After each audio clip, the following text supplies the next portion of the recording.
2026年下半年，台湾周边出现一个非常危险的讯号，中国战略导弹射向太平洋，美军开始在印太练习战时部署，中国海警船也不断逼近台湾东部外海。这些事情分开看像是新闻，连起来看就像一张正在收紧的网。台湾人真正要面对的问题是，警报响起之前，整个社会到底准备好了没有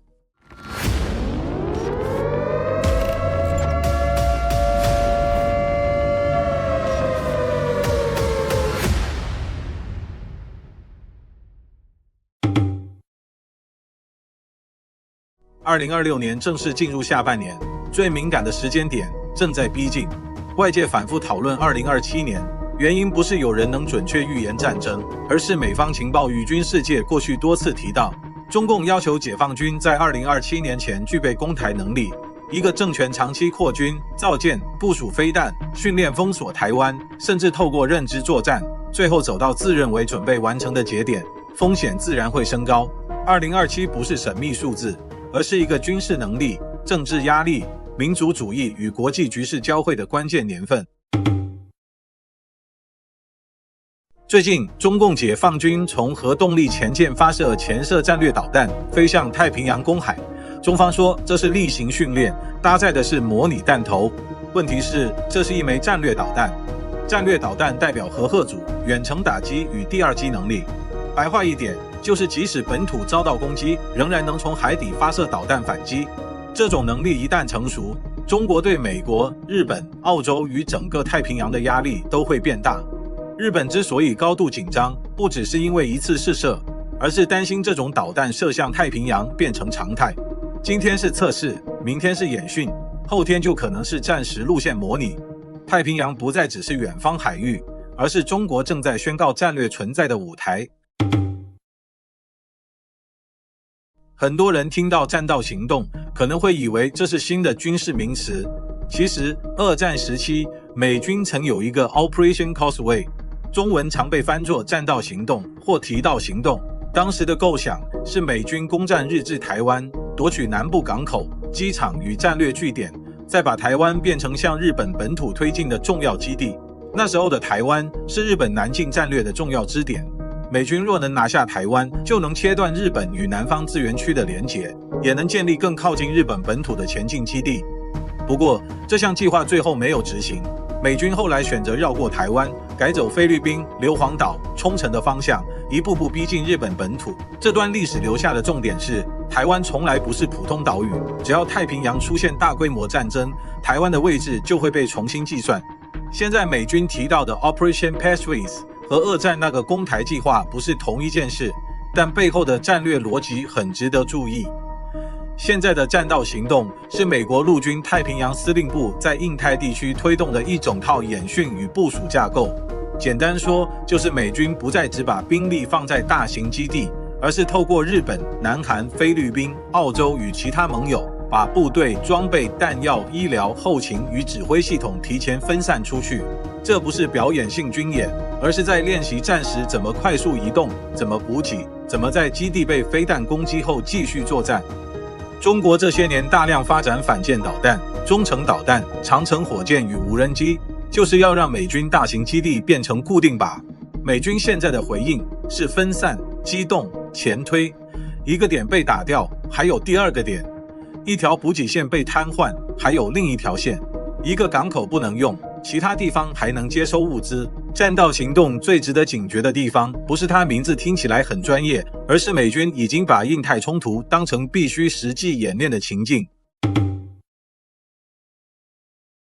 台湾东部过去常被认为是相对安全的后方，花莲、台东外海，市战时外援接近，海空军机动，能源与补给安排的重要方向。西部面向中国，压力最大，东部则被视为台湾称助战争的纵深。但现在，中国海警船开始在台湾东部外海常态化活动，这不是单纯巡逻，而是在改变台湾周边的压力结构。中国海警已经高度准军事化，可以用执法包装军事压力，用巡航包装主权宣示，用检查包装成灰色地带行动。一旦中国海警要求台湾渔船、商船停船受检，问题就会变得非常危险。不理会对方可能升高，配合就像默认，驱离又可能擦枪走火。灰色地带最可怕的地方就在于每一步都不到开战门槛，却一步一步把台湾推进更小的空间。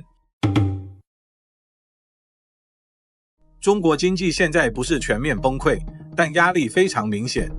房地产长期下行，地方财政紧缩，青年就业困难，内需疲弱，民众对未来的信心下降，这些问题都会累积成政治压力。对威权政权来说，内部压力最危险的地方是人民开始把问题指向政权本身，这时候外部敌人就会变成很好用的叙事。经济不好，可以说是美国围堵；年轻人失业，可以说是国家正在承受复兴前的阵痛；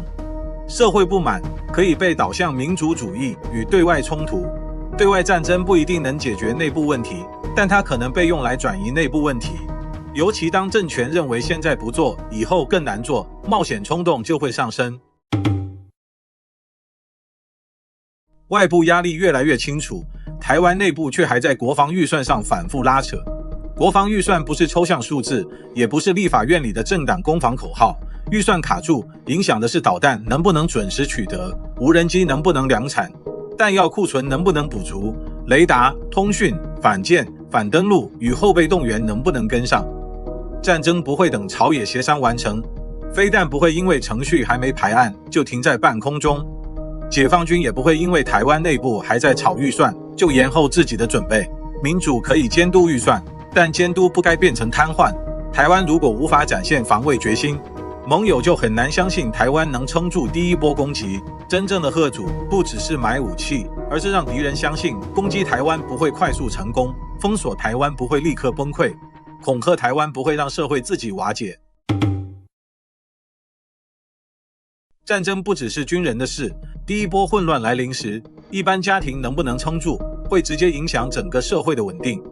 家中至少要准备3到7天的饮水、干粮、常备药、行动电源、手电筒、收音机、现金与重要证件影本。这不是恐慌，而是基本防灾。平常就要知道住家附近的避难空间、地下室、防空避难处，兼顾建物内侧，远离窗户、玻璃与外墙。这些资讯不能等警报响了才查。家庭也要有联络规则，手机断讯时在哪里集合，谁照顾老人小孩，谁带药，谁保管证件，谁负责确认家中瓦斯与电源。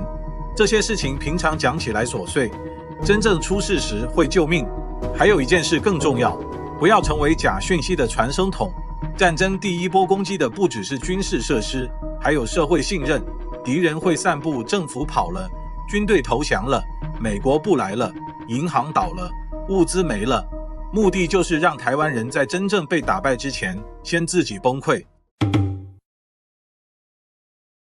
2026年下半年，讯号已经非常清楚，中国用战略导弹告诉太平洋，它的军事触角已经伸出第一岛链。美军用战道行动告诉北京，印太冲突不是纸上推演，而是正在被反复演练。中国海警用东部巡弋告诉台湾，后方也可能变成前线。台湾内部的国防预算争议，则让外界看见另一个风险：最大的危机不只在海峡对岸，也可能在自己的犹豫里。2027年不一定会开战，但2027年很可能成为检验台湾有没有准备好的年份。战争最可怕的不是敌人突然出现，而是所有征兆早就出现，社会却一直说应该不会。警报响起之前，准备就是最后的保险。这支影片建议转给家人看，不是为了制造恐慌，而是因为真正的安全从来不是靠运气，而是靠提前准备。